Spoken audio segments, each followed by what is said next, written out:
تیرے کہنے پہ پی ٹی آئی کو ووٹ دیا. جنگی تبدیلی ہے بھائی, ساری چیزیں مہنگی ہو جائیں گی تو انسان کیا خریدے گا, کیا بیچے گا؟ پھر چل میں تجھے ایک کہانی سناتا ہوں, سن لے تجھے اچھی لگے گی. ایک بہت امیر آدمی تھا, اس کے کوئی 20 دکانیں, 3-4 گھر, کوئی 4-5 گاڑیاں اور 5 بچے تھے. ایک دن ایسا ہوا اس آدمی کا ایکسیڈنٹ ہوا اور وہ مر گیا. بچے کیونکہ چھوٹے تھے, کاروبار سنبھال نہیں سکتے تھے, تو محلے کے لوگوں نے سوچا کہ کسی ایک شخص کو ان کی کفالت پہ لگا دیا جائے. انہوں نے محلے میں سے ایک شخص کو ان کی کفالت کی ذمہ داری دے دی.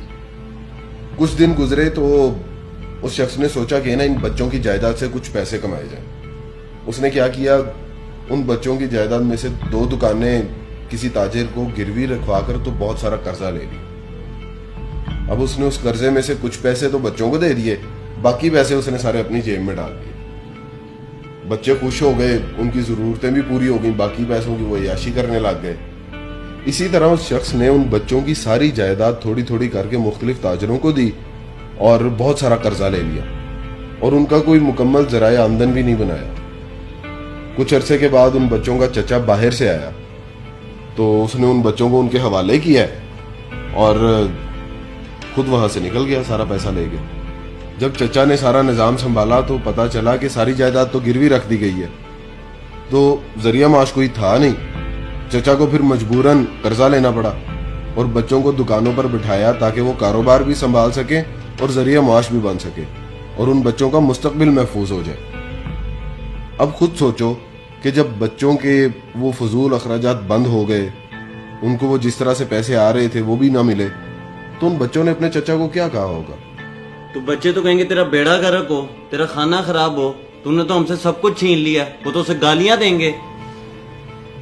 یہی عمران خان کے ساتھ ہو رہا ہے. دیکھو, چیزوں کی قیمتیں ضرور بڑھ رہی ہیں, حالات بھی بہت مشکل ہو رہے ہیں, لیکن کسی کو برا بھلا کہنے سے اور گالیاں دینے سے حقیقت بدل نہیں سکتی. اور حقیقت یہی ہے کہ یہ حالات پچھلی حکومتوں کی وجہ سے ہی پیدا ہوئے ہیں. یہ حکومت اس ملک کے لیے وہ فیصلے کر رہی ہے جو مشکل ہی نہیں بلکہ بہت ناگزیر ہو چکے ہیں. یاد رکھنا, یہ ملک ہمارا گھر ہے اور اپنے گھر کو بچانے کے لیے اور سنبھالنے کے لیے اپنوں کو ہی قربانیاں دینی پڑتی ہیں, اکٹھے ہو کر چلنا پڑتا ہے. اور اگر ہم سب ساتھ مل کر چلیں گے تو انشاءاللہ ضرور بدلے گا پاکستان.